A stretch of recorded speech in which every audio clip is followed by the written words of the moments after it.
To understand the case of the fatal and utterly vicious mauling of Diane Whipple, we need to look at the very confusing and outrageously irresponsible circumstances surrounding what might just be the most famous dog mauling case in the history of canine attacks. You see, Hera and Bane, the two Presa Canario canines in question, were enormous beasts. Bane, the male, weighed 140 pounds, and Hera, the female, just a little over 100 pounds. This breed has such a violent reputation that they're banned in many countries, so much so that the breed nearly went extinct in the 19th century. If that isn't concerning enough, how they ended up in that apartment should raise the hairs on the back of your neck. The temporary owners of the dogs were Marjorie Fran Knoller and Robert Edward Knoll, a couple living in San Francisco. They were attorneys who defended a career criminal, murderer, and known member of the Aryan Brotherhood, Paul Schneider. When Paul was sentenced for a string of convictions, he gave Bane and Hera to his attorneys. Why, you might ask, would a criminal hand over his dogs to his lawyers? Well, Paul had every intention of breeding them for a much larger illegal dogfighting operation that he was trying to orchestrate from behind bars. You'll be happy to know that that little side hustle was shut down before it could take hold, and Paul was slapped with a few more felonies for good measure.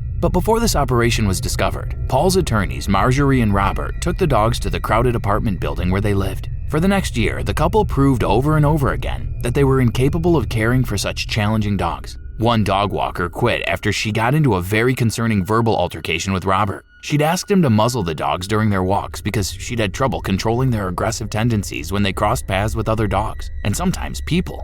Then a man living in the apartment building reported that Hera had bitten him, and several others came forward slating that the dogs were mostly kept chained inside the apartment. The perfect breeding ground to turn an already naturally aggressive dog completely insane with frustration from being kept inside a tiny, cramped environment.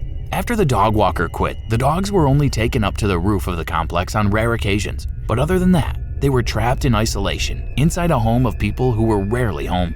Across the hall from this disaster waiting to happen lived Diane Whipple, a 33-year-old two-time member of the American women's lacrosse team who very nearly qualified for the Olympics track team in 1996. Diane lived a quiet life as a lacrosse coach at St. Mary's College of California.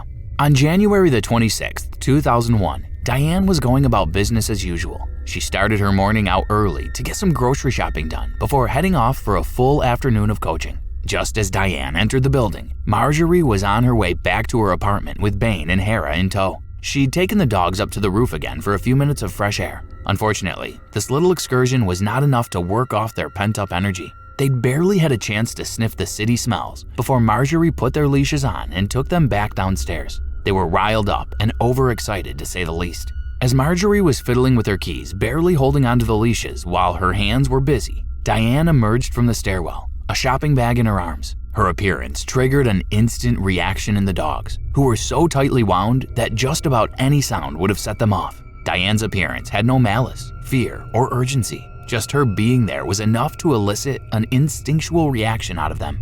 They ripped their leashes out of Marjorie's hand and streaked toward Diane, who'd frozen in shock and horror. Their combined weight of 240 pounds slammed into the 140-pound woman, ramming her against the wall behind her. The neighbors downstairs heard both women scream and the unmistakable sound of two beasts furiously attacking someone. One man ran upstairs thinking that there was an intruder that the dogs had cornered. Halfway up the stairs, he heard a noise like wet canvas being ripped. That was not fabric he heard. It was Diane's flesh being torn off her bones. The sight he walked into was an absolute bloodbath. In the 10 seconds it took him to get up one flight of stairs, those dogs had torn Diane's face into ribbons. The bone beneath her cheeks were visible. Her arms, one inside the jaws of Bane, was about to be completely torn from her body. Parts of her scalp were ripped away, the once blonde hair now doused in red.